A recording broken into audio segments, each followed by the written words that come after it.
Report on the Enforcer Battlemech of Reality BT-1984-MW. The Enforcer is a specialty of the Federated Suns. First built in 2777, the ENF-4R is a relatively inexpensive 50-ton mech armed with an AC-10 on one arm, a large laser on the other, and a small laser in the chest. Built and used almost exclusively by the Federated Suns and the later Federated Commonwealths, if you don't count mercenaries, of course, as they get their hands on every mech. The Enforcer is a workhorse of a battlemech that hammers away at its enemies with its weapons. Combine this with its decent mobility, and the Enforcer becomes a very fast and dangerous enemy to ignore. That said, though, it has a pretty major problem in the fact that, well, its rear armor sucks. It's not exactly a crippling weakness if the Enforcer is facing the enemy, but if you get behind it and land a few blows, that mech is going to be losing something.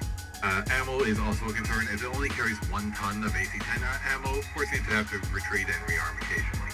At this point, I would normally briefly mention this mech has variants starting from such and such in this year all the way up to so and so in this year.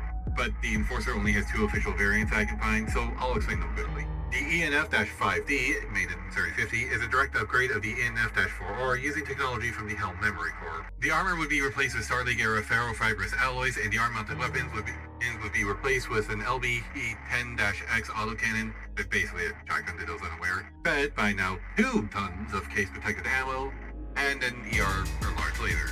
The ENF-5R would be the only other official variant, developed after the fall of New Avalon. This variant does keep a lot of the same features as the ENF-5D, but the ER or large laser would be replaced with a large re-engineered laser. That's new to me. And it also replaces the small laser of the previous 2 variants with an ER small laser. Honestly, the Enforcer is a fairly straightforward, reliable mech that packs quite the punch. There isn't really more to be said about it, and that's perfectly fine.